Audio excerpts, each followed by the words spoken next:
Irmãos, vamos mais uma vez abrir as nossas Bíblias no Evangelho de João. João 3:17. Porquanto Deus enviou o seu Filho ao mundo, não para que julgasse o mundo, mas para que o mundo fosse salvo por ele.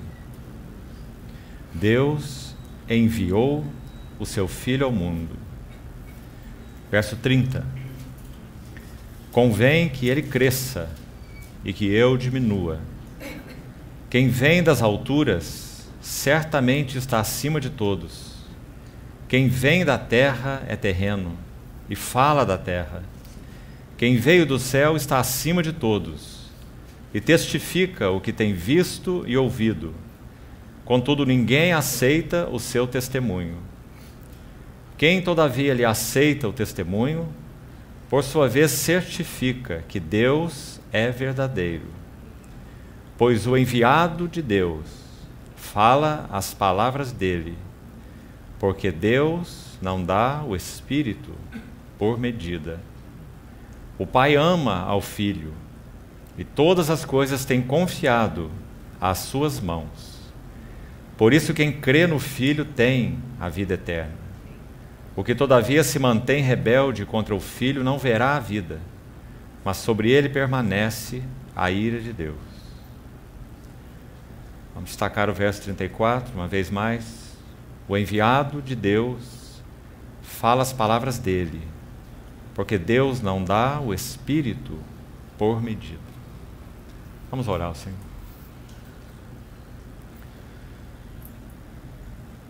Querido Pai,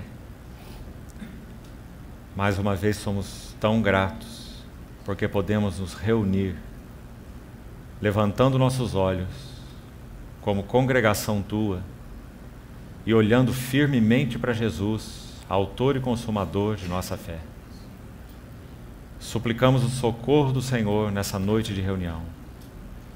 Produza em nós o ambiente necessário para que Tua palavra seja ouvida, recebida, guardada. Livra-nos, Senhor, de todo obstáculo e interferência, aquilo que o Senhor deseja realizar em nossas vidas, nessa noite, através de Tua palavra. Ilumina-nos, convence-nos, fala-nos ao coração. Nós confiamos nossas vidas a Ti e, pela fé, nos apossamos de toda provisão que temos em Cristo Jesus. Glorifica o Teu nome, nós te pedimos, em nome de Jesus. Amém. Irmãos, vamos dar sequência ao que temos até aqui então compartilhado, com base naquela pergunta que destacamos do livro de Isaías. Vamos recordá-la uma vez mais, Isaías capítulo 6, verso 8. Quando o Senhor, depois de se revelar a Isaías, no ano da morte do rei Uzias, lhe apareceu o Senhor num alto e sublime trono, e os serafins clamando, Santo, Santo é o Senhor, e algo foi realizado ali que se tornou um ponto de virada na vida de Isaías. Até o capítulo 6 de Isaías, ele pronunciou vários ais. Ele inicia seu livro de profecia no capítulo 1, dizendo que aquela era uma visão de Isaías, filho de Amós, a respeito de Judá e de Jerusalém. E ele pronuncia vários ais contra Judá e contra Jerusalém, até esse ponto de virada na vida do ministério de Isaías, que é o capítulo 6, quando aqueles ais que foram pronunciados a respeito de Judá e de Jerusalém, agora tem aqui um reflexo de um profundo ai do seu próprio coração diante do Senhor, quando ele viu a glória do Senhor. E aqueles clamores, santo, e santo, e santo é o Senhor. Então ele diz, ai de mim. E aquele ai é tão enfático, porque ele sugere, logo na sequência do versículo, ele diz, eu sou digno de morte, ou eu vou perecendo. E aquele ponto de virada do ministério de Isaías faz com que todo o seu livro, a partir do capítulo 6, tenha uma outra tônica. Esse é um detalhe interessante a respeito do livro de Isaías. Nós sabemos que, de modo geral, esse livro se divide em duas grandes partes. Segundo a tradição, Isaías foi cerrado pelo meio, e o seu livro também se divide em duas grandes partes. Até o capítulo 40, ou 39, é uma ênfase. E a partir do capítulo 40 há uma outra ênfase, quando ele apresenta a voz do que clama no deserto: preparai o caminho do Senhor. Então, o capítulo 6 de Isaías apresenta esse ponto de virada impressionante, quando Isaías vê a glória do Senhor. Então, ele ouve essa pergunta tremenda do Deus triuno, dizendo: a quem enviarei? E quem há de ir por nós? Então Isaías pode se apresentar, porque ele viu a glória do Senhor, porque ele viu algo a respeito de si mesmo, de forma tão profunda, verdadeira e impactante. Ele viu aquela brasa tirada do altar com uma tenaz, que tocou seus lábios e o purificou. Isso fala de modo geral do significado da obra de Cristo, a profundidade do significado da obra de Cristo. Então aquela tenaz foi tirada, aquela brasa foi tirada com uma tenaz do altar. Ele vê a glória do Senhor, ele vê a si mesmo, ele vê o altar. Você vê essa sequência que importante, irmão? Vê a glória do Senhor, vê a si mesmo, vê as provisões do altar, e então ele ouve a voz, não antes. A quem enviarei? E quem há de ir por nós? Essas são necessidades imperativas para que nós possamos experimentar serviço ao Senhor. Não há serviço espiritual possível sem que nós vejamos a glória do nosso Senhor Jesus. Interessante que João capítulo 12, verso 40 e 41 de João 12, nos diz explicitamente que Isaías viu a glória dele. E não há um outro sujeito para você colocar aí nesse contexto senão o Senhor Jesus, porque é dele que o contexto imediato está falando. E isso disse Isaías porque viu a glória dele. Quando que Isaías viu a glória dele? Isaías capítulo 6. E falou a seu respeito. Especificamente onde Isaías falou a seu respeito, segundo João 12, 40 e 41. Veja o verso que está citado aí. É Isaías capítulo 53. Que interessante. Isaías viu a sua glória. E então, o capítulo 6 é mencionado aí em João 12, 40 e 41. Quando ele diz: fala a esse povo que tem um coração endurecido, ouvidos incircuncisos. E essa é uma citação de Isaías capítulo 6, versículo 10. Então Isaías viu a sua glória, Isaías capítulo 6. E Isaías falou a seu respeito, Isaías capítulo 53 em especial. Não apenas ali, é claro, mas porque ali Isaías dedicou aquela sessão a descrever o servo do Senhor, na sua gloriosa obra de redenção. O meu servo procederá com prudência. Aquele que foi levado como cordeiro mudo perante os seus tosqueadores e não abriu a sua boca, que foi subindo como um renovo perante ele, como raiz de uma terra seca. Então, em particular, esse é o capítulo em que Isaías fala a respeito dele. Irmãos, esse capítulo de Isaías 53, na verdade, se inicia em Isaías 52, no verso 13. Ali se inicia a sessão, e não no 53, e prolonga por todo o capítulo 53. Ele é uma pregação do Evangelho de tal forma nítida, clara, profunda, que tudo que os Evangelhos farão posteriormente é um grande prolongamento de tudo que Isaías já colocou ali em um depósito consistente, naqueles capítulos tão maravilhosos, do final do 52 e todo o 53, onde ele descreve a obra gloriosa do Senhor. Então Isaías passou por essa crise aí. Ele viu a glória do Senhor. Ele viu a respeito de si mesmo. Ele viu as provisões do altar. Ele mesmo foi tocado e purificado. E então ele ouve a voz do Senhor. Primeiro ele vê três coisas. E depois ele ouve a voz do Senhor. Então nós temos destacado essa pergunta: a quem enviarei? Que pergunta é essa? Hoje, irmãos, nós vamos gastar algum tempo, com a ajuda do Senhor, estudando alguns versos, todos dentro do Evangelho de João, e pelo Espírito Santo e com a ajuda dele, contemplando algo da beleza e do serviço desse servo diante do qual todos os outros obscurecem. se nós pudemos aprender algumas lições a respeito de Samuel, se pudemos aprender algumas lições a respeito de Neemias, então agora esses dois vão se obscurecer diante do servo do Senhor, descrito em particular no Evangelho de João. Então vamos olhar essa pergunta, a quem enviarei, como tendo uma resposta suprema na vida daquele que é descrito como sendo o servo do Senhor. O meu servo procederá com prudência, ele será elevado, exaltado e muito sublime. Esse é Isaías 52, 13, onde inicia aquela sessão sobre o servo do Senhor, que nós acabamos de citar, tão maravilhosa. Então, quando nós vamos ao Evangelho de João, onde nós abrimos aqui no início, confira uma vez mais, João 3, 17, é a primeira menção no Evangelho de João, onde é dito explicitamente que o nosso Senhor Jesus é o enviado do Pai. Então, se nós conectarmos aqui aquela pergunta de Isaías, nós já temos uma resposta imediata. A pergunta do Senhor para Isaías foi: a quem enviarei?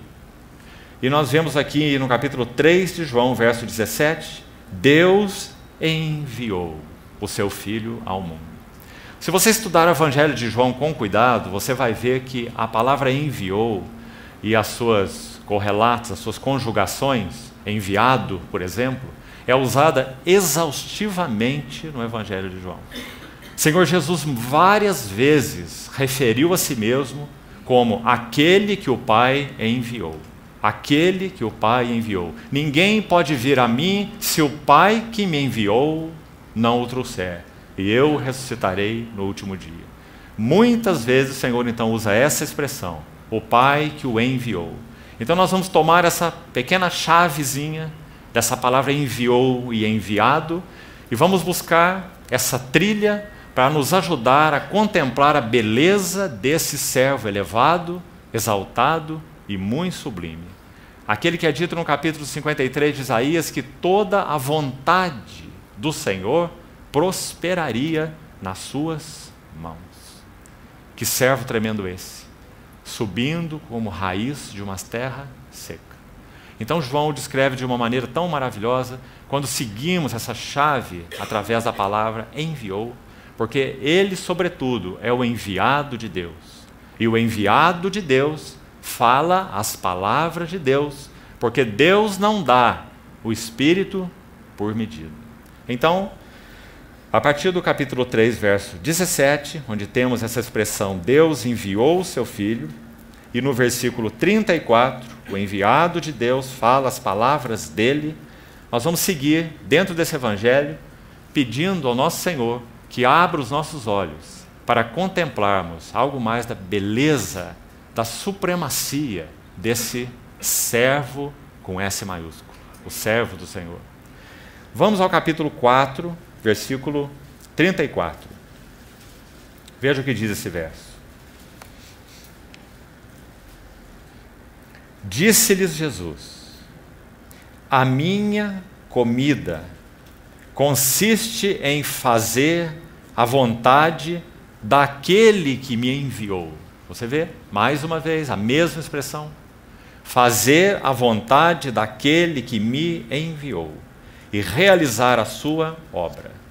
Através dos textos que vamos seguir, já vamos começar aqui, nós vamos procurar contemplar quais foram as marcas desse enviado de Deus, com E maiúsculo, o servo do Senhor, o Senhor Jesus, para que nós vejamos então, como temos seguido aqui desde o primeiro dia, que tipo de servo responde às demandas de Deus.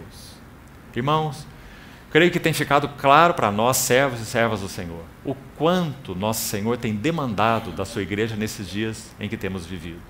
Dias de urgência espiritual. O Senhor, me permitam repetir uma vez mais, Ele tem reivindicado para si mesmo a sua igreja.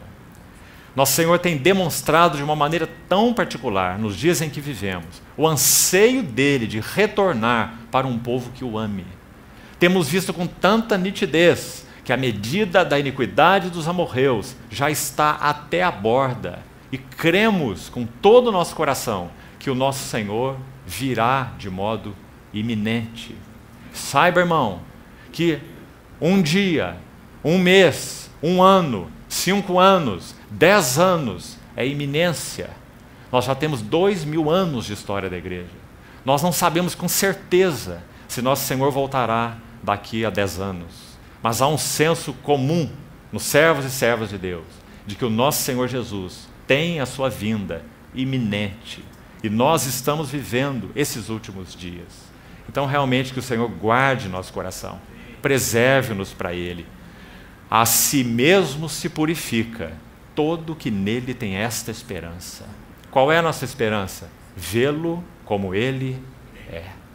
Então, irmãos, louvado seja o Senhor, porque temos visto que pelo seu Espírito, Ele tem chamado a sua igreja à posição que ela nunca deveria ter perdido.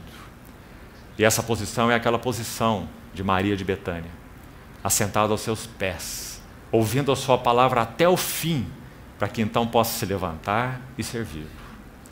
Que o Senhor nos ajude a ser como estes, nesses dias em que temos vivido. Então, quais são as marcas que iremos examinar, até onde pudermos hoje, na vida desse precioso servo do Senhor, o Senhor Jesus? Pedro diz assim: para aqueles que não creem, para os descrentes, Ele é a pedra rejeitada.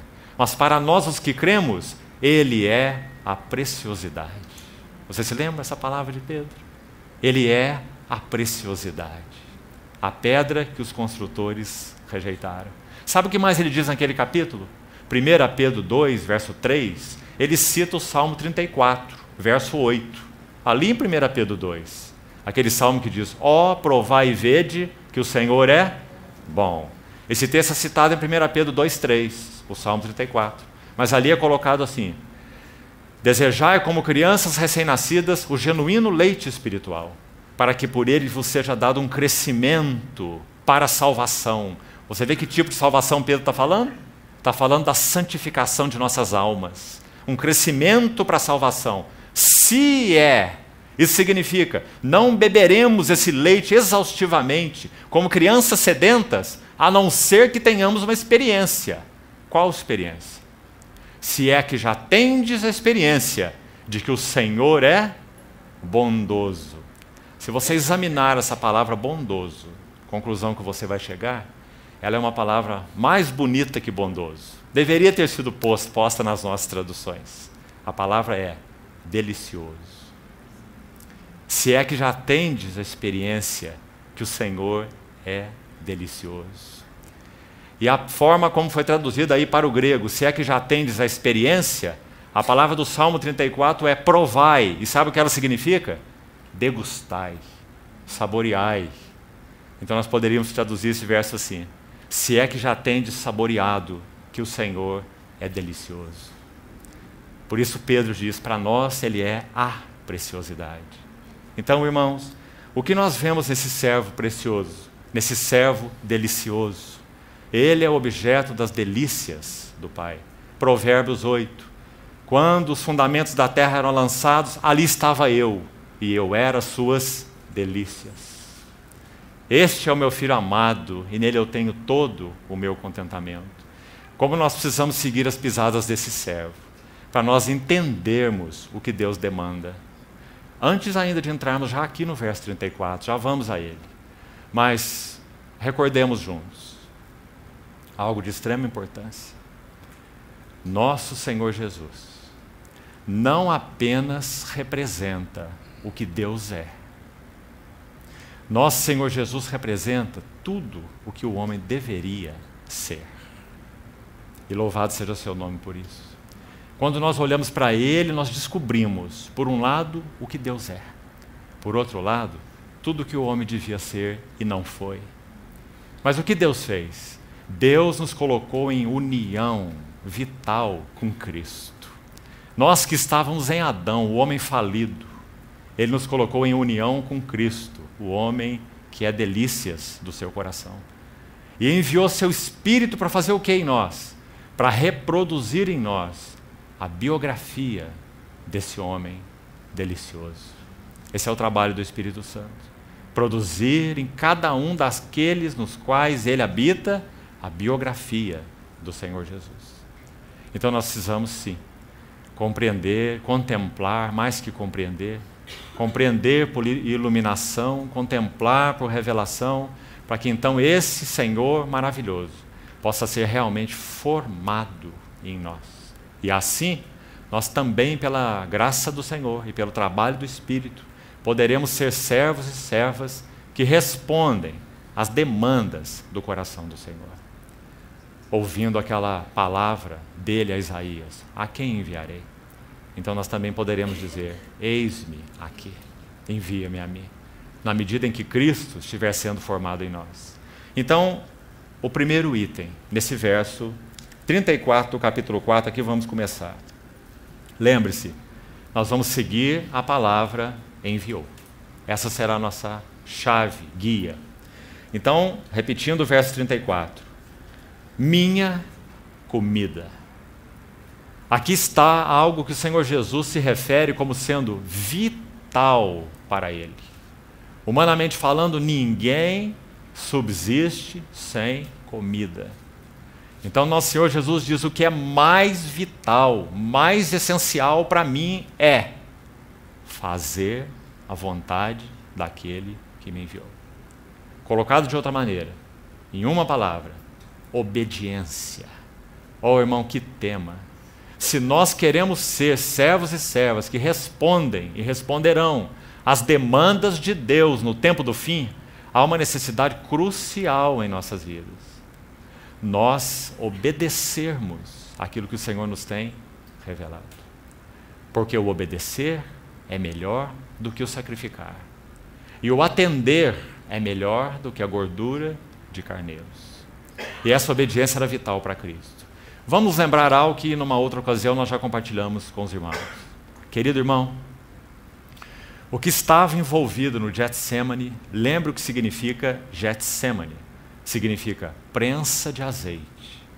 Quando nosso Senhor Jesus chegou naquela fase, naquele estágio, quando ele já contemplava a cruz diante dele, ele tinha uma decisão a tomar completamente voluntária. Nosso Senhor Jesus, recorde-se, foi governado na sua vida humana como o servo de Deus, o precioso servo, por dois pilares maravilhosos. Por um lado, um pilar que regia a vida do Senhor era este de João 4,34. Minha comida, o mais básico, o mais necessário, o mais essencial para mim é fazer a vontade daquele que me enviou. Ele não abriria mão disso por nada. Ele poderia ser tentado pelo diabo, ele poderia ser pressionado pelos seus mais chegados, do colégio mais íntimo. Pedro mesmo fez isso, com sua mente não renovada, dizendo: mestre, tem compaixão de ti, não suceda isso contigo, quando nosso Senhor falou de ir à cruz, mas ele não abriria mão de fazer a vontade do Pai. Então ele diria a Pedro: arreda-te de mim, Satanás. Não cogita das coisas de Deus, mas cogitas de coisas dos homens. Então esse é o primeiro pilar robusto da vida do nosso Senhor Jesus. Nunca esqueça isso. Fazendo sempre a vontade de Deus. Mas aqui há uma outra perna, para que haja um equilíbrio perfeito. E aqui esse outro pilar também é maravilhoso. E esse pilar é ver a face do Pai.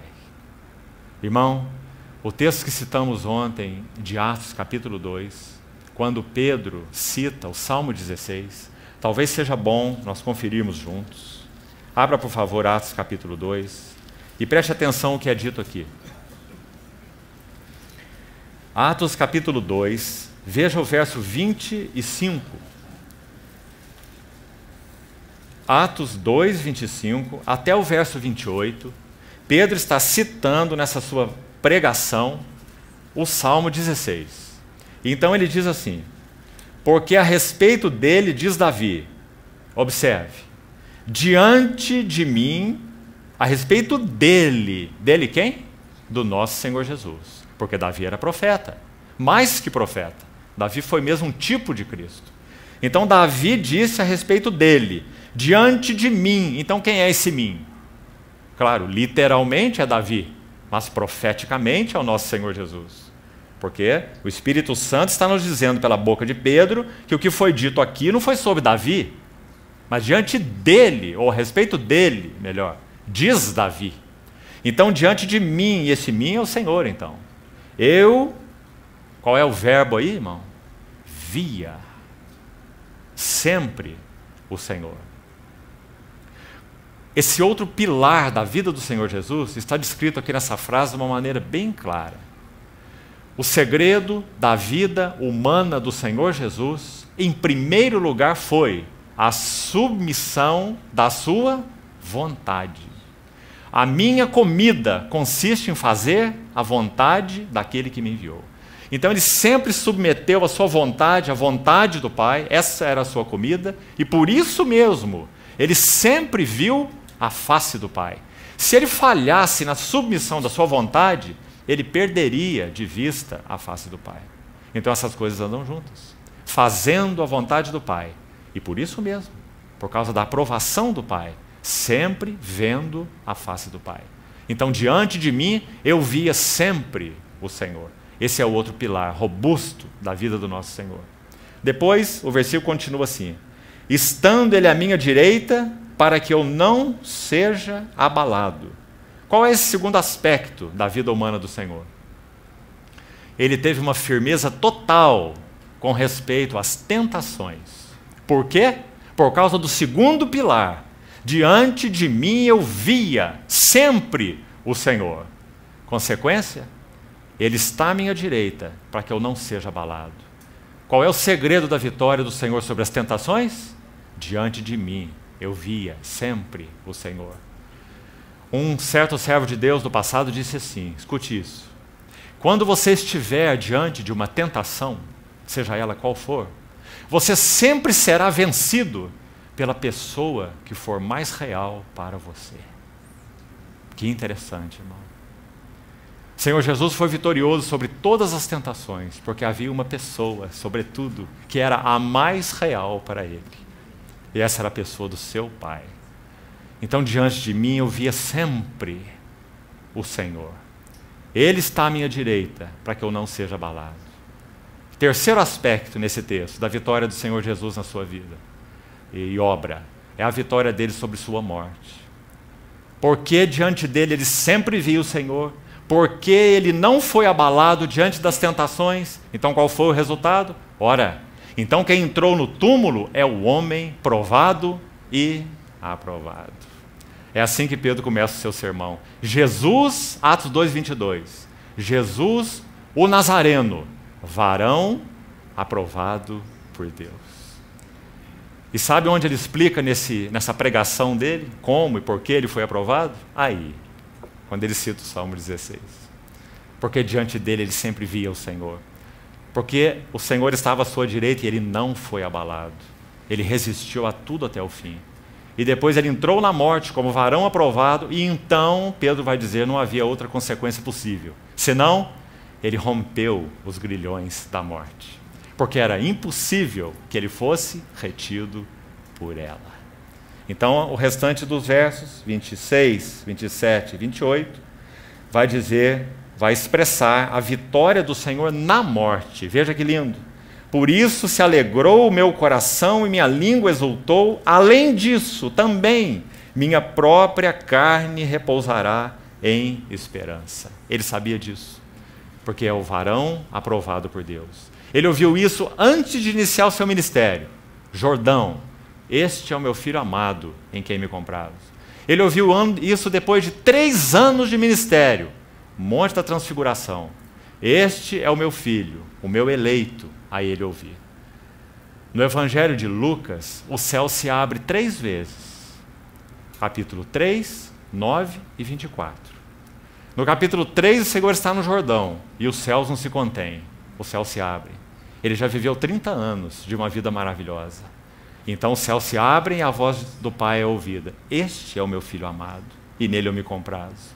Então ele vive mais 3 anos, provado, tentado, perseguido. Quanto mais ele era apertado, mais ele era como incenso moído. Mais o Pai respirava a fragrância dessa vida maravilhosa. Então, depois de 3 anos, De novo os céus não se contêm. E quem estava de lado era um Moisés. Quem estava do outro lado era um Elias. E quem estava no meio era o Senhor Jesus. E de novo os céus não se contêm. E os dois saem de cena, porque tudo que Moisés fez e falou aponta para ele. Tudo que Elias fez e falou aponta para ele. A lei e os profetas testificam de mim. Então eles saem de cena e o céu se abre de novo. Este é o meu filho, o meu eleito, a ele ouvir. E então, isso é Lucas 9. E então nós vamos para Lucas 24. Agora não há voz. Mas agora o céu se abre de novo para receber o varão aprovado por Deus. Então Lucas 24 vai dizer assim, que os seus discípulos, a partir de Betânia, o contemplavam enquanto ele era elevado às alturas. Primeiro ele ouve a voz 2 vezes, e depois os portais eternos se abrem para que entre o Rei da Glória, em Lucas 24. Então, irmãos, esses são os pilares que sustentaram a vida do Senhor. Sabe o que aconteceu então no Getsemane? Chegou o momento em que esse precioso Senhor, sustentado por esses 2 elementos que andam tão amistosamente juntos, fazendo a vontade de Deus, sem abrir mão, vendo a face de Deus, sem abrir mão, podendo suportar Judas o traindo, Pedro o negando, no final todos o abandonando, mas não importa, ele sempre via a face do Pai. Mas agora ele vai ao Getsemane, e o que acontece ali? Agora ele vê, ele sabe que esses 2 elementos, nunca esqueça isso, irmão, eles entram em uma rota de colisão. Esses 2 elementos que sempre andaram juntos, agora entram em rota de colisão. Para que ele continue fazendo a vontade do Pai até o fim, ele teria que abrir mão de ver a face do Pai. E isso para ele era insuportável. Então no Getsemane ele ora dizendo assim, Pai, se possível for, passa de mim esse cálice. Que cálice? O cálice da separação. Ele iria mais tarde, pouco tempo depois, gritar na cruz, Deus meu, por que me abandonaste? Há uma profecia que diz que nosso Senhor Jesus não gritaria. E Ele não faria ouvir a sua voz nas praças. Nas praças. E essa profecia se cumpriu. Mas quando nosso Senhor Jesus estava na cruz, os evangelistas vão nos dizer que Ele clamou em alta voz. Nas praças Ele não levantou sua voz. Mas na cruz Ele levantou a sua voz. Naquele momento de separação. Dizendo, oh meu Deus, por que me abandonaste? Então, irmãos, ele chama 3 companheiros para irem com ele e darem um suporte a ele, porque ele é homem, no jardim do Getsemane. E o que os 3 companheiros fazem? Eles dormem, e dormem, e dormem. E o Senhor se afasta 3 vezes e ora as mesmas palavras. Ninguém poderia participar com ele dessa hora. Ninguém poderia sequer entender essa hora. Mas nosso Senhor Jesus agonizava nessa hora. Ele soou suor como gotas de sangue. Pai, se possível for, passa de mim este cálice. Mas escute o restante da sua oração. Mas não seja como eu quero, mas sim como tu queres. Qual foi a opção que ele fez, irmão? Tão clara. Não seja como eu quero. Ou seja, ele se agarrou a esse primeiro pilar. Ele iria fazer a vontade de Deus. Porque se era conforme o que ele queria, ele não abriria mão de ver a face do Pai. Separação. Porque ele não sabe o que é isso. Em João 17, quando ele ora naquela oração chamada sacerdotal, ele diz assim, Pai, glorifica-me contigo mesmo, com aquela glória que eu tive junto de ti antes que houvesse mundo. Compreende, irmão? Ele é o Filho de Deus, gerado de Deus, eterno com Deus, coexistente, coinerente com Deus. Ele é Deus com Deus, luz de luz, Deus de Deus. Ele não sabe o que é separação. Mas de alguma maneira agora ele contempla essa separação, insuportável para ele. Então ele faz a sua opção. Por quê? Porque minha comida consiste em fazer a vontade daquele que me enviou. E qual era a vontade daquele que o enviou? Conduzir muitos filhos à glória. Para isso, o grão de trigo caindo na terra teria que morrer. Teria que enfrentar separação para que conduzisse muitos filhos à glória. Então, nosso Senhor Jesus se apega à vontade de Deus de uma maneira tão maravilhosa, plena, profunda, porque esse pilar governava a sua vida. Irmãos, se nós queremos experimentar sermos servos e servas que respondem às demandas de Deus, obediência é essencial. Obediência à luz que temos alcançado, fidelidade àquilo que o Senhor nos tem revelado, guardando a palavra do Senhor, misturando a palavra com fé, para que não sejamos como aqueles que contemplam como no espelho o seu rosto natural, e logo se retiram e se esquecem de como era a sua aparência. Tiago diz que é inútil nós recebermos a palavra de Cristo, e Cristo nos diz que é inútil nos deleitarmos na palavra dele, se nós não a obedecermos. Aquela que caiu em solo rochoso são os que recebem a palavra com alegria. Você vê? As emoções são tocadas, mas são de curta duração, porque não têm raiz em si mesmos. Em outras palavras, não perseveram. Por que não perseveram? Irmão, o segredo da perseverança é a obediência. Cada vez que rendemos uma obediência ao Senhor, perseverança se desenvolve em nosso caráter. Perseverança não é uma atitude, perseverança é um caráter. Tiago diz que na medida em que perseveramos, nós temos um caráter aprovado. Tiago capítulo 1. Perseverança é uma condição de caráter. Como que perseverança é formada? De obediência em obediência. Nós temos a perseverança trabalhada em nós. Então assim foi o Senhor Jesus. Minha comida consiste em fazer a vontade daquele que me enviou. Obediência. Então esse é o primeiro aspecto. Vamos seguir para um versículo seguinte. Vamos voltar ao Evangelho de João. Veja agora no capítulo 5, versículos 22 e 23.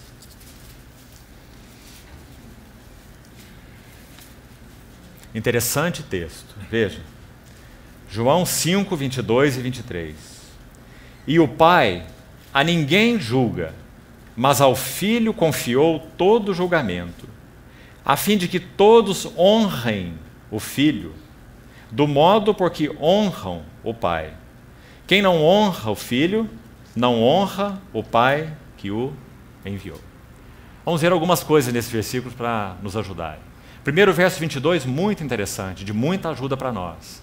Se queremos ser, repetindo, servos e servas que respondem às demandas, às necessidades do Senhor nessa geração, nós precisamos saber que tudo aos olhos de Deus, guarde isso por favor, irmão, irmã, tudo aos olhos de Deus é julgado pelo critério da medida de Cristo. Vamos tentar explicar isso. Verso 22. O Pai a ninguém julga, mas ao Filho confiou todo o julgamento. Deixe-me citar para você Atos 17, 31. Escute com atenção. Depois que Paulo prega aquela mensagem preciosa no Areópago, em Atenas, para aqueles filósofos epicureus, estoicos, com uma direção específica do Senhor para falar àqueles filósofos, ele termina sua mensagem de uma maneira ousada, não poderia ser diferente. Paulo diz que a sua pregação não era baseada em filosofia humana, mas em demonstração do Espírito e de poder. Então ele termina aquela mensagem em Atos 17, colocando os filósofos na cadeira da ignorância. E dizendo assim: Deus não levou em conta os tempos da vossa ignorância, mas Ele notifica a todos os homens que se arrependam, porque Ele já destinou, já designou um dia em que Ele há de julgar vivos e mortos, por meio de um varão que Ele destinou e acreditou diante de todos, ressuscitando dentre os mortos. Entenda esse versículo. O que Paulo está dizendo? Paulo está dizendo que Deus já marcou um dia, Ele já designou um dia, e em que Ele irá julgar cada ser vivo entre os homens, vivos e mortos, mediante um critério. E esse critério é o varão aprovado por Deus. Deus há de julgar vivos e mortos mediante um varão ou em um varão. Primeiro ele diz em justiça, depois ele diz em um varão. Algumas traduções traduzem assim: há de julgar o mundo com justiça por meio de um varão. A preposição na língua original é a mesma, é o em, no grego, em, que também pode ser traduzida pelo nosso em, ou também por com, ou também por através, depende do contexto. Então a ideia aí é, ele vai julgar vivos e mortos, Deus vai julgar vivos e mortos em justiça. E por que será em justiça? Porque será em um varão que ele destinou e acreditou diante de todos. Qual é a prova que o Senhor destinou e que ele acreditou esse Jesus diante de todos? Ele o ressuscitou dentre os mortos. Ele é o varão aprovado por Deus. O que esse versículo está nos ensinando? Vamos colocar numa outra linguagem. Deus levantou Jesus como um varão medida, um metro de Deus, você compreende? Diante desse metro, todos e tudo será medido. Então, irmão, se nós queremos saber o que conta na obra do Senhor, o critério é muito simples e claro. Quanto de Cristo ali está envolvido. Não importa quanto de movimento há, não importa quantas pessoas há, compreende? Importa o quanto de Cristo está envolvido naquele assunto. Essa sempre será a medida de Deus. E essa tem que ser a nossa medida se queremos ser servos e servas que respondem às necessidades de Deus. O Senhor não se impressiona com nada. O que Ele olha é quanto de Cristo há. Qual é a medida do meu filho aí? Qual é a medida de Cristo ali? Qual é a medida de Cristo nesse serviço? Qual é a medida de Cristo nesse relacionamento? Irmãos, na vida da igreja nós corremos tanto risco de termos relacionamentos puramente sociais, ou na maior parte sociais, amistosos, baseados em simpatia. Mas a pergunta de Deus é: quanto de Cristo está envolvido nesse relacionamento? Quanto de Cristo há nessa reunião? Quanto de Cristo há nesse partir do pão? Quanto de Cristo há nessa adoração? Não importa a beleza dos cânticos, não importa a melodia da música. Quanto de Cristo há na adoração? Não esqueça isso, irmão, porque esse sempre é o critério de Deus. Ele julga todas as coisas pela medida de Cristo. Que importante isso. O Pai a ninguém julga, mas ao Filho confiou todo o julgamento. Porque o Pai destinou um dia em que Ele há de julgar vivos e mortos. Tudo em justiça em um varão. Veja-se em um varão como é importante. Então que não sejamos ingênuos, mas que nós sempre perguntemos ao Senhor: Senhor, quanto de Cristo, em primeiro lugar, há em mim? Quanto de Cristo está sendo formado em mim? Quanto é meu temperamento? Quanto é meu desejo de fazer coisas? Quanto é minha sociabilidade? Quanto é meu carisma? Quanto é minha eloquência? Ou quanto de Cristo está formado em mim? E assim nos nossos relacionamentos, e assim na vida da igreja, e assim nas reuniões da igreja. Tudo é medido por esse varão medida. E então, versículo 23, veja. João 5.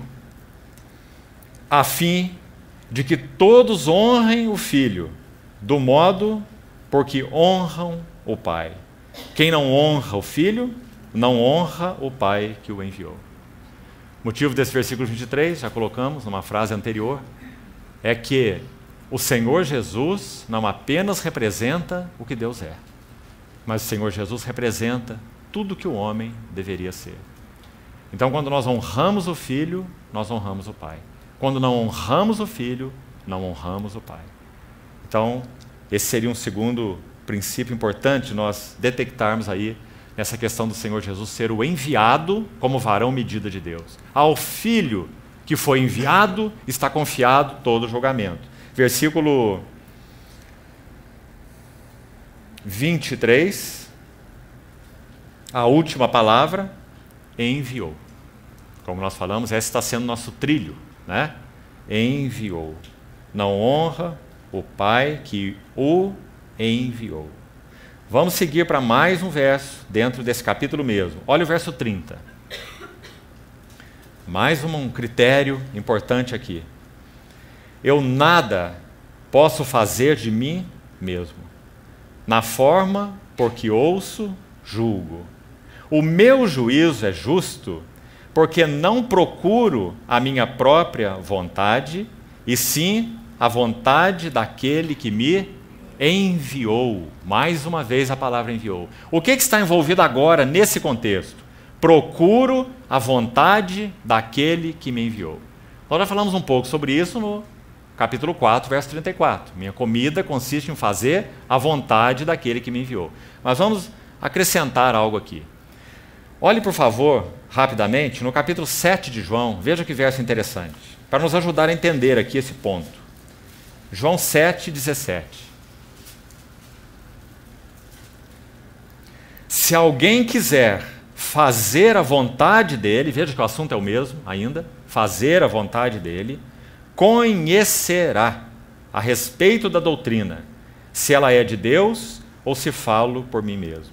Irmãos, qual é a importância de nós desenvolvermos uma vida de real obediência, passo a passo, àquilo da luz de Deus que temos recebido? Esse versículo é de tanta instrução. Escute o Senhor Jesus de novo e veja com clareza o que está sendo dito aí. Se alguém quiser fazer a vontade dele, vamos mudar essa frase aí, vamos parafrasear. Se alguém quiser obedecer, se alguém quiser fazer a vontade dele, este conhecerá a respeito da doutrina. Será que está claro agora? Por que tantas vezes nós somos obtusos no nosso conhecimento espiritual, no nosso entendimento espiritual? Porque ele não vem de estudar manuais de teologia. Ele não vem de assentar em cadeiras de seminário. Ele vem da obediência. Se nós quisermos fazer a vontade dele, então nós conheceremos. Sabe que tipo de conhecimento? Colossenses capítulo 1. Versículo 9. Paulo orando pelos Colossenses. Por esta razão, desde o dia em que o ouvimos, não cessamos de orar por vós e de pedir que transbordeis de pleno conhecimento da sua vontade, em toda sabedoria e entendimento espiritual. Não confunda as coisas. Ali não está escrito em toda sabedoria e entendimento intelectual, mas espiritual. Inclui o intelecto, graças ao Senhor por isso, mas não se limita ao intelecto. Essa é a diferença. E é desse conhecimento que o Senhor está falando. Muitos falam sobre Cristo, sem união com Cristo. Muitos falam de Cristo, sem conhecer bem a Cristo. Então, se alguém quiser fazer a vontade dele, conhecerá a respeito da doutrina. Que importante, irmãos. Que chamado nós temos para obedecermos o Senhor. Cada aspecto daquilo que Ele nos tem revelado. Tudo aquilo que Ele tem demandado de nós. O Espírito Santo penetra os antros do nosso coração. Sonda-me, ó Deus, e conhece meu coração. Prova-me, conhece meus pensamentos. Vê se há em mim algum caminho mau. Guia-me pelo caminho eterno.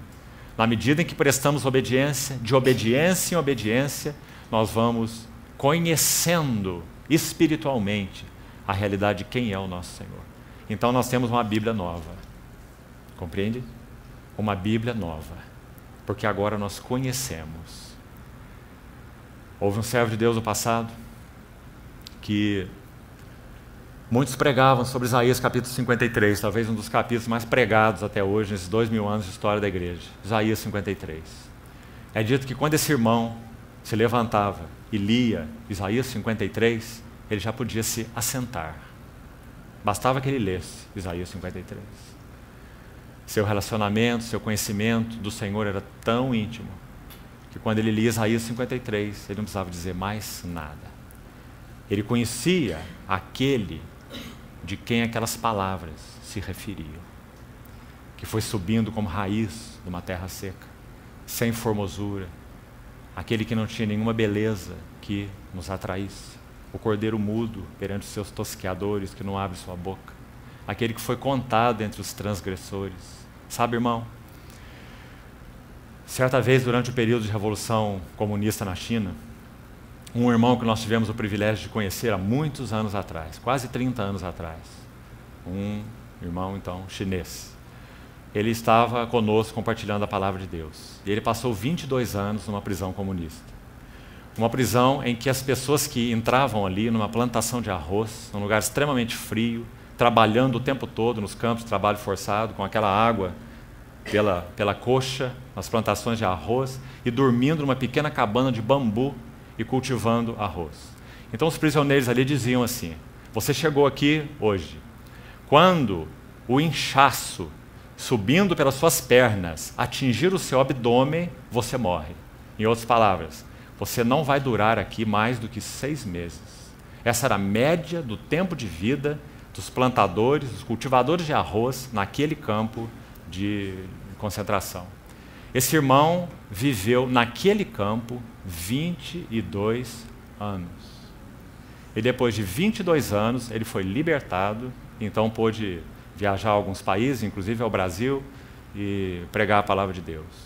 Nós ouvimos compartilhar sobre 1 Pedro. Sabe qual é o tema de 1 Pedro? Sofrimento e glória. Quando esse irmão falava sobre os sofrimentos do Senhor Jesus, as lágrimas corriam dos seus olhos. Mas ele nem uma palavra falava sobre os seus próprios sofrimentos. Nós sabíamos o que ele tinha passado. Então foi insistido com ele, para que pelo menos no último dia em que ele iria compartilhar a palavra, que ele considerasse diante do Senhor, principalmente pelos jovens que estavam ali, de dar um pequeno testemunho da sua relação com o Senhor naquele campo de concentração. Porque ele se recusava a fazer isso. E então, no último dia, ele foi contar um pouco da sua experiência ali, uns poucos minutos. Mas durante todo o tempo que ele falava da sua experiência, nenhuma lágrima corria dos seus olhos. Que maravilhoso. Ele disse que quando ele era um professor, naquela ocasião, e os emissários do partido foram lá então pegá-lo para arguí-lo. Além de professor, era um pregador do evangelho, claro. Então fizeram uma proposta para ele, disseram assim: olha, nós não queremos fazer nenhum mal para você, você já é um ancião. Mas nós queremos que você faça algo. Nós sabemos que você prega a Bíblia. Então nós queremos que quando você for pregar, por exemplo, Lucas 15, a parábola do filho pródigo, você vai dizer que o filho pródigo é o proletariado e que o novilho cevado é o sistema comunista. Ele disse: eu não posso fazer isso. E dali ele nem voltou para sua casa. Ele foi recolhido num ônibus e levado à prisão. Quando ele entrou naquele ônibus, seu coração estava em conflito, pensando na sua família, pensando na sua própria situação, e um pensamento veio à sua mente, segundo ele relatou. E o pensamento foi: o que eu estou fazendo aqui nesse ônibus?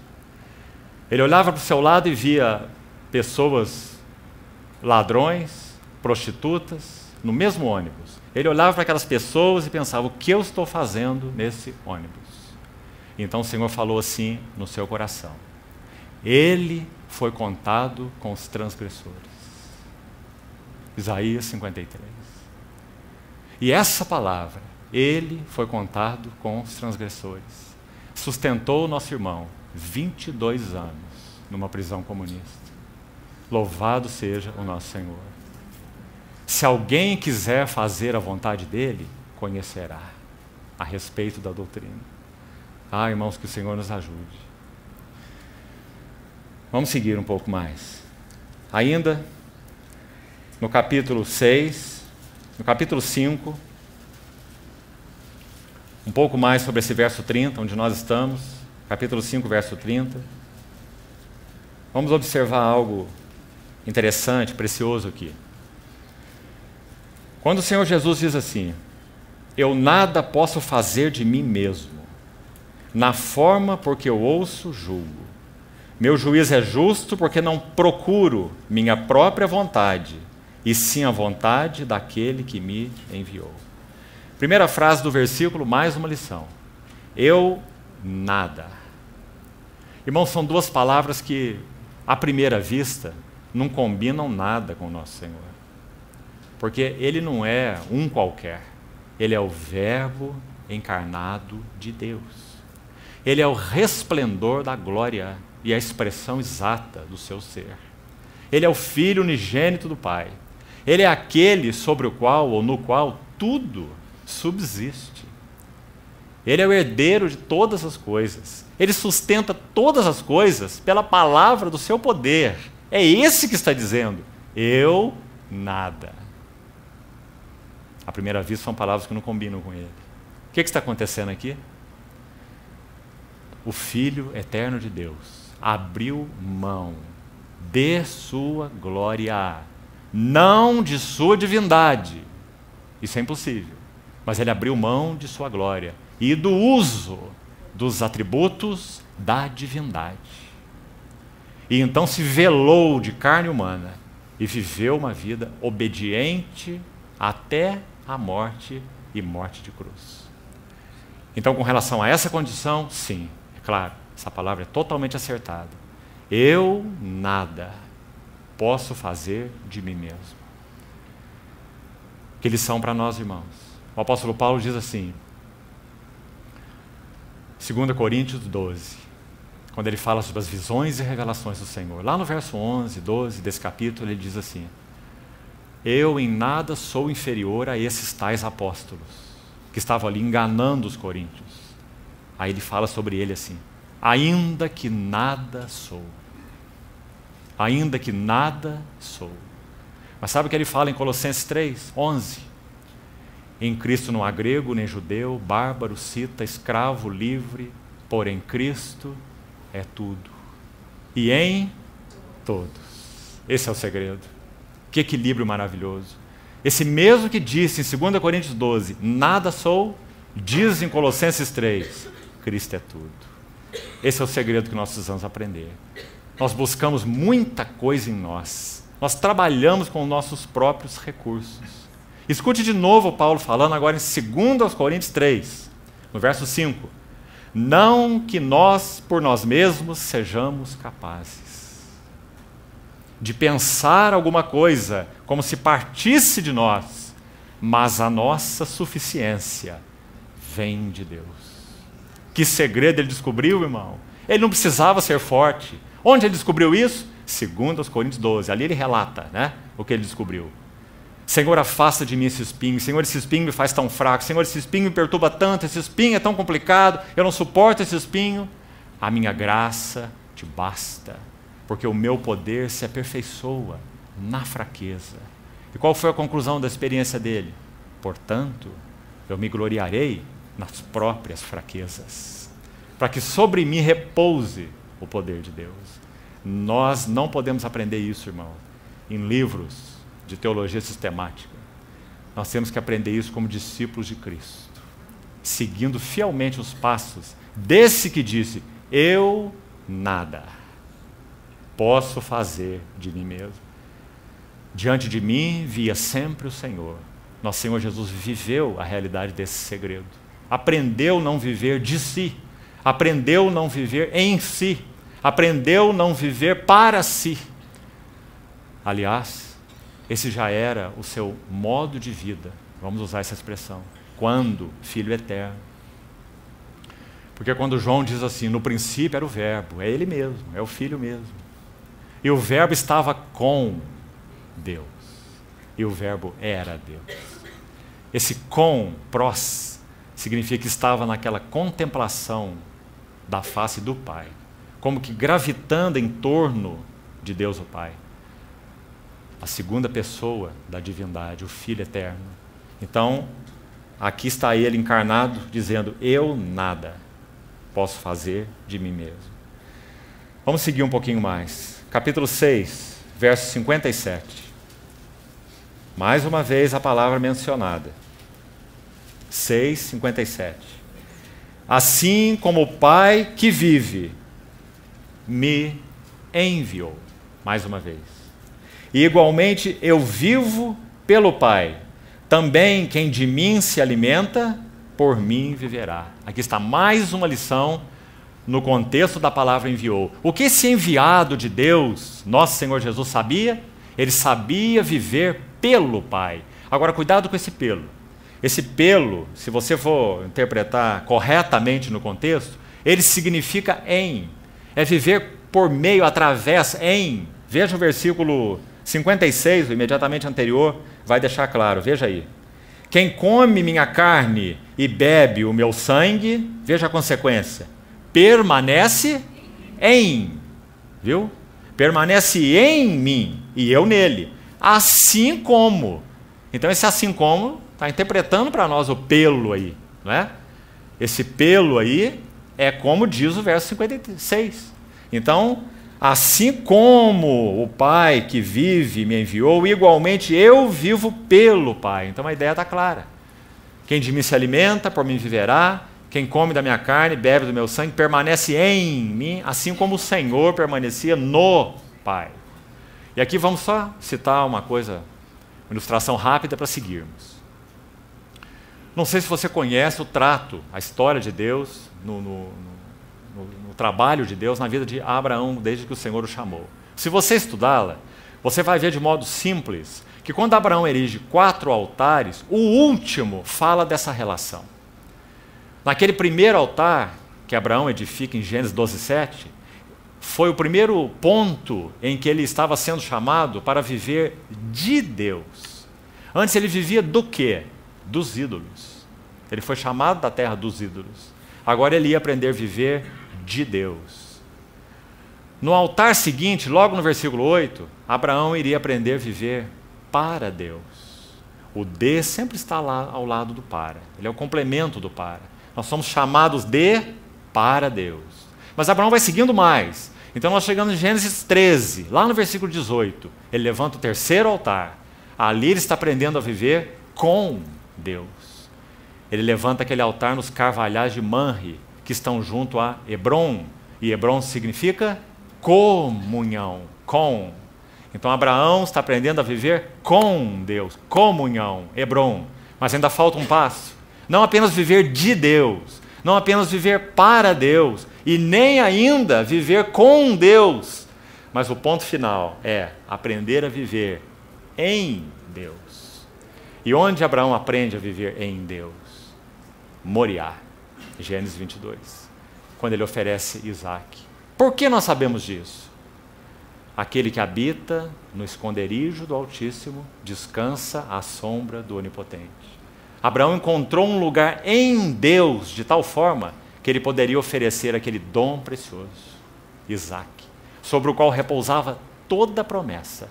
E ele pôde fazer sem dúvidas, porque Hebreus 11 diz que ele cria que Deus era poderoso até para ressuscitá-lo dentre os mortos. Sabe quando essa fé é adquirida? Quando nós aprendemos a viver em Deus. Não apenas de Deus, nem para Deus, nem com Deus, mas viver em Deus. Isso é João 15. Permanecei em mim, e eu permanecerei em vós. Porque sem mim, nada podeis fazer. Então, esse é o verso 57. O Pai que me enviou, esse enviado está dizendo que vive pelo Pai, ou no Pai. Vamos seguir um pouquinho mais. Olha o capítulo 7, verso 18. Mais uma lição, um ponto, um princípio importante aqui. Lembre-se sempre, são marcas do enviado de Deus. Se são marcas dele, tudo que o Espírito Santo foi enviado para fazer em nós é reproduzir em nós a vida e o caráter dele, para que sejamos também servos, segundo o servo precioso de Deus. Então é dito aqui assim: quem fala por si mesmo está procurando sua própria glória, mas o que procura a glória de quem o enviou, esse é verdadeiro e nele não há injustiça. Versículo interessante, não é? Princípio importante. Está dizendo que aqueles que querem responder a essa pergunta do Senhor, a quem enviarei? A quem enviarei? Quem devem ser esses? Esses devem ser aqueles que não falam por si mesmos, porque não estão procurando sua própria glória. Que importante, irmão, que importante. Vamos lembrar de 2 textos, pelo menos. Primeiro, 1 Pedro 4, 10 e 11. Escute o que Pedro fala.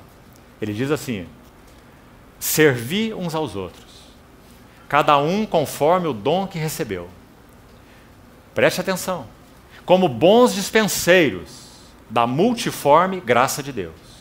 Aí ele continua dizendo: se alguém fala, fale de acordo com os oráculos de Deus. Se alguém serve, faça-o na força que Deus supre. E ele completa assim: para que em todas as coisas seja Deus glorificado. Que versículo, irmão. Por que é importante? Ouça o que o Senhor falou. Se alguém fala, ou quem fala, verso 18, por si mesmo, está procurando sua glória. Irmãos, e há muitas maneiras de nós procurarmos nossa glória falando, demonstrando conhecimento, demonstrando sabedoria, falando de filosofia. Sabe o que aconteceu certa vez? Um homem estava pregando, amava o Senhor, e um ancião de mais idade ouvindo essa pessoa pregar, lá no fundo, escutando. E essa pessoa falava, ia para cá, ia para lá, e citava não sei quem, o autor daqui, o filósofo de lá, e pregava, e um pouco de Cristo lá no meio, de vez em quando. E esse ancião ouvindo no fim. Quando a pregação terminou, e esse irmão foi então lá com seu peito assim bem alto, achando que tinha ali abafado na sua pregação, foi lá despedir do irmão mais velho. O irmão então o cumprimentou e disse assim: meu filho, quando você não tiver mais nada para pregar, prega Cristo. Que interessante. Quem fala por si mesmo está procurando sua própria glória. Se alguém fala, fale de acordo com os oráculos de Deus. Se alguém serve, faça-o na força que Deus supre, para que em todas as coisas seja Deus glorificado. Isso é 1 Pedro 4. Mas tem mais um versículo que muito nos interessa. 2 Coríntios 2,17. Paulo diz assim: nós não somos como tantos outros, ou não estamos como tantos outros, mercadejando a palavra de Deus. E a ideia ali é misturando. Misturando com o quê? Com tudo que é possível. Com histórias, com filosofias, com ideias, com conceitos. Nós não estamos como tantos outros, misturando a palavra de Deus, mercadejando, adulterando. Aí ele diz assim: antes, em Cristo é que falamos, na presença de Deus, com sinceridade e da parte do próprio Deus. Você vê a diferença, irmão? Quando nós conhecemos o Senhor Jesus e quando nós temos uma revelação e conhecimento dele suficiente para que então profiramos o que é dele, então o que Paulo disse no verso 17 é uma realidade para nós. A palavra de Deus não é misturada. Temos consciência que falamos em Cristo, temos consciência que falamos na presença de Deus. Sabe, irmãos, às vezes ouvimos algumas pessoas pregar e sabemos que não estão pregando na presença de Deus. E não precisamos nem muito ouvir as palavras, basta muitas vezes ver o comportamento. Mas Paulo diz: em Cristo é que falamos na presença de Deus, com sinceridade e da parte do próprio Deus. Então, nosso Senhor Jesus foi esse servo que, sobretudo, conhecia essa realidade. Quem fala por si mesmo está procurando sua própria glória. Mas o que procura a glória de quem o enviou, esse é verdadeiro e nele não há injustiça. Vamos para 2 últimos textos e vamos concluir por hoje. João 13. Esse capítulo precioso, o capítulo onde o Senhor da Glória se dobra diante dos seus discípulos para lavar seus pés. Ele diz assim no capítulo 13, verso 15, veja aí: porque eu vos dei o exemplo, para que como eu vos fiz, façais vós também.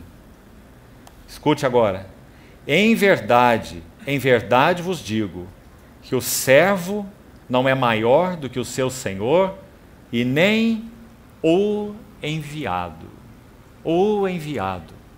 maior do que aquele que o enviou. Então, de novo, aí nós temos mais um princípio. E vamos, me permitam repetir de novo. Se queremos ser servos e servas, que respondem às necessidades do Senhor em nossa geração, não é o enviado maior do que aquele que o enviou. Eu vos dei o exemplo para que sigais os meus passos. Irmãos, nós conhecemos bem essa passagem. Que o Senhor mais uma vez fale ao nosso coração sobre o significado desse lava-pés. Uma das marcas dos enviados de Deus é a capacidade de lavar os pés dos seus companheiros. Amor purificador para com os seus companheiros.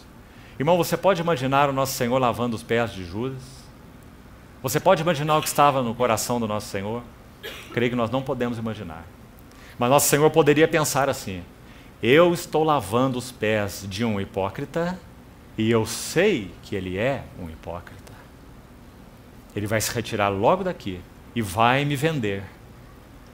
E o Senhor então lavou seus pés, e o Senhor molhou o bocado no vinho e o entregou na boca dele. Irmãos, isso significa: ele é, no meu coração, o primeiro a quem devo honrar. Por que nosso Senhor fez isso? Porque ele compreendeu com muita clareza que ele assumiria o caminho da cruz até o fim por intermediação de Judas. Quando nosso Senhor olhava para Judas, esse era um olhar para a cruz. E ninguém iria dissuadi-lo da cruz. Compreende? Então, quando ele lava os pés de Judas e alimenta Judas, ele está dizendo à cruz: bem-vindo. Essa foi a atitude do nosso Senhor. E que o Senhor nos ajude a sermos enviados da mesma maneira. Que nós não olhemos para o rosto, para as motivações daqueles a quem lavamos os pés. Que nós olhemos apenas para os seus pés sujos. E esse foi o nosso Senhor. Então, que lição para nós. Esse foi aquele que o Pai enviou. O Senhor nos ajude também nisso, irmãos. Vamos concluir um ponto mais. Capítulo 17. Uma última menção. Mas saiba que nós não esgotamos. Existem várias outras que você pode buscar por você mesmo, onde o Senhor se designa o enviado do Pai. Capítulo 17, verso 18. Vamos ler também o verso 15, para termos um contexto maior. João 17, 15. Não peço que os tires do mundo, mas sim que os guardes do mal. Eles não são do mundo, como também eu não sou. Santifica-os na verdade, tua palavra é a verdade. Assim como tu me enviaste ao mundo, também eu os enviei ao mundo. Aqui nós vamos ver pelo menos duas coisas importantes. Primeiro, os versículos 15 e 16. Especialmente o verso 16. Eles não são do mundo, como também eu. Eu sei que o versículo não termina aqui, mas eu queria que você fizesse uma pausa ao ler isso. Para que o Senhor nos ajude a ver qual é o grau de separação que nós temos do mundo. Compreende? Eles não são do mundo, como também eu. Quanto do mundo havia no nosso Senhor Jesus? Nada. Aí vem o príncipe do mundo, e ele nada tem em mim. Agora, irmãos, escute o que ele está falando dos seus discípulos. Eles não são do mundo, como também eu. Não é maravilhoso? Em outras palavras, o Senhor Jesus realizaria uma obra tal na cruz do Calvário, que ele cravaria um abismo intransponível entre o mundo e os redimidos do Senhor. Que maravilhoso. Nós somos aqueles que passaram o Mar Vermelho de um lado só. Não vamos passar de volta. O Senhor não o abrirá para nós voltarmos, porque ele cravou um abismo. Então, irmãos, o melhor que nós fazemos é responder ao chamado do nosso Senhor, desse Espírito que habita em nós. Por isso, Tiago vai dizer assim, já lemos ontem ou no primeiro dia: infiéis, não compreendeis que a amizade do mundo é inimiga de Deus? Aquele que quiser ser um amigo do mundo constitui-se o inimigo de Deus. Por quê? Ou supondes que a Escritura afirma em vão?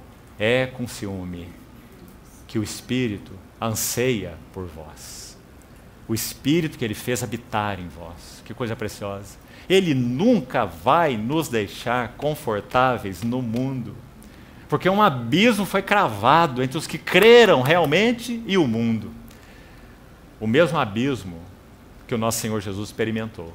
Eles não são do mundo, como também eu não sou do mundo. Louvado seja o Senhor. A cruz já produziu essa separação. Santificação tem dois sentidos na Bíblia. Um posicional e um disposicional. Um objetivo e um subjetivo. 1 Coríntios 6 apresenta o objetivo.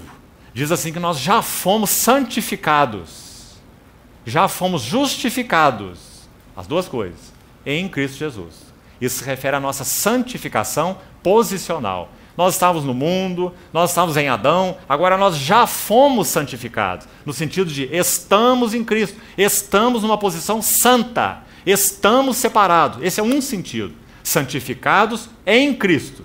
O outro sentido, santificados pelo Espírito.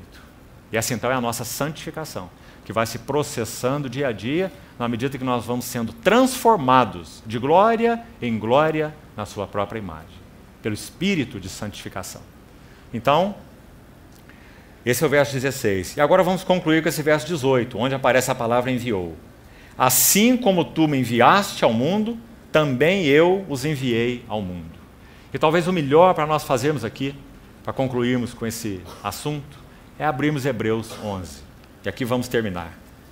Veja o que diz sobre isso, essa separação do mundo, essa questão de sermos separados do mundo e enviados ao mundo. Então, a última demanda aí, muito claramente, nesse verso 18, seria: se somos servos e servas que querem responder às necessidades do Senhor em nossa geração, nós precisamos de duas coisas, clareza em duas coisas, segundo esse contexto. Primeiro, somos separados do mundo. Lembre-se de Abraão e Ló. Abraão, Pedro diz que ele tinha uma alma justa. Preste atenção, irmão. Pedro diz que Ló afligia sua alma justa pelo comportamento libertino daqueles insubordinados de Sodoma. Mas, quando o Senhor foi julgar Sodoma, ele não revelou isso a Ló. Por quê? Embora Ló tivesse uma alma justa e aflita no meio dos insubordinados, ele estava no lugar errado, pela corrupção do seu próprio coração. Ele não estava em aliança com Deus. Ele não estava separado. Ló estava misturado. E o Senhor não pode falar com alguém misturado. Então o Senhor revelou os segredos do seu coração para Abraão, que estava separado. Com relação a Abraão, quando aquele anjo passa pela tenda, em Gênesis 15, ele diz assim: ocultarei a Abraão o que eu estou para fazer? Que verso maravilhoso. Ele está dizendo: Abraão é meu amigo, eu não posso ocultar dele o que eu estou para fazer. Mas não Ló. Compreende, irmão? Que maravilhoso. Como nós influenciamos o mundo? Separados dele e não misturados com ele. Separados como? Indo para as cavernas? Nos retirando para uma vida anacoreta? Não. Santifica-os na verdade, a tua palavra é a verdade. Assim que nós nos separamos do mundo. Mas por outro lado, o que o Senhor faz com os separados do mundo? Os envia ao mundo. Por quê? Porque Deus amou o mundo de tal maneira que deu o seu Filho unigênito. E qual é o seu propósito? Que sejamos suas testemunhas no mundo. Então Paulo vai dizer assim: preservando a palavra da vida, no meio de uma geração, não excluídos dela, pervertida e corrupta, no qual resplandeceis como luzeiros no mundo. Que maravilhoso. Então escute esse texto para nós concluirmos. Hebreus 11. Vamos ler do verso 37. Hebreus 11, 37. Se referindo a esses que viveram pela fé, é dito assim: foram apedrejados, provados, cerrados pelo meio. Talvez, como falamos, assim Isaías tenha morrido. Mortos ao fio da espada, andaram peregrinos, vestidos de peles de ovelhas e de cabras, necessitados, afligidos, maltratados, e agora uma observação maravilhosa. Homens dos quais o mundo não era digno. Errantes pelos desertos, pelos montes, pelas covas, pelos antros da terra.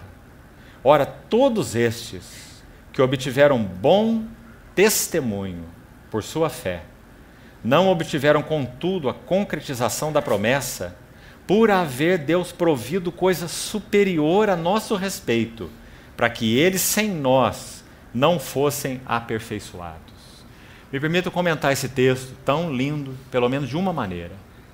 Para que eles sem nós não fossem aperfeiçoados, se refere a uma fé prospectiva. O que significa uma fé prospectiva?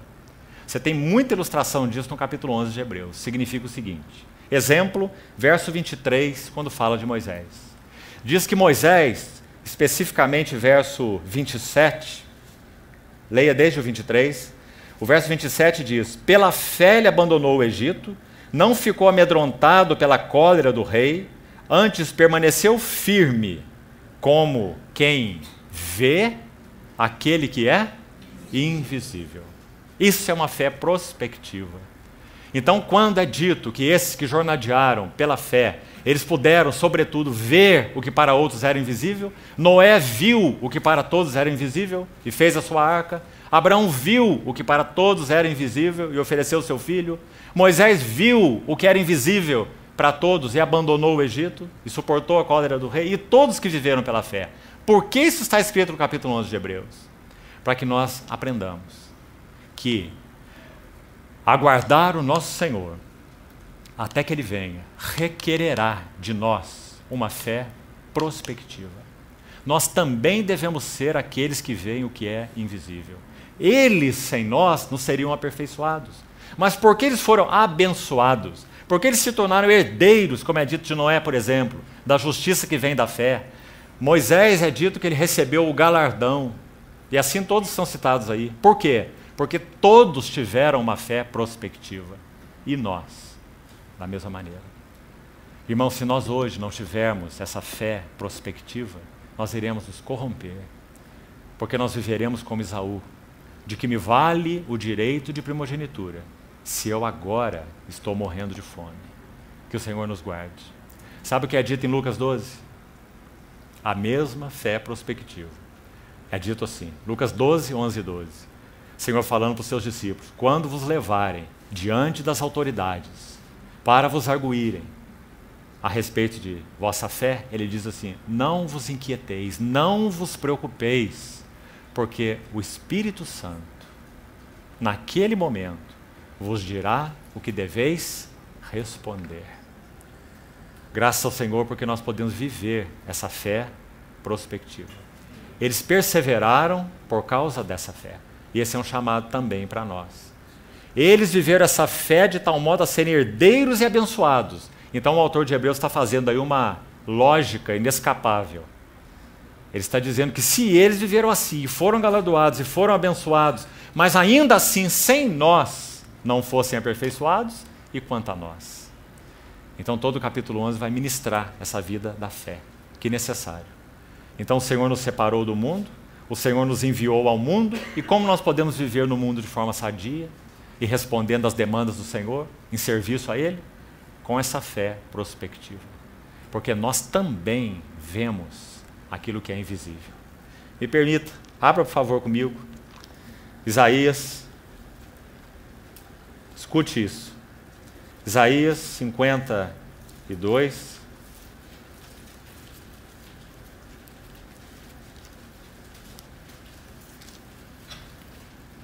preste atenção, aqui terminamos.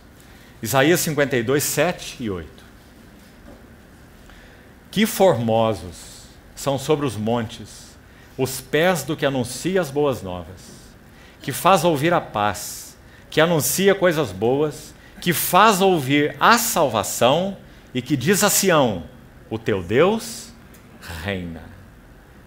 Escute o verso 8. Eis o grito dos teus atalaias. Eles erguem a voz juntamente exultam, porque com seus próprios olhos distintamente veem o retorno do Senhor a Sião. Louvado seja o seu nome. Nós estamos vivendo esses dias, que possamos ser atalaias dele, que veem profeticamente, distintamente, o retorno do Senhor a Sião. Que o Senhor nos guarde, irmãos. Continue falando aos nossos corações. Amém.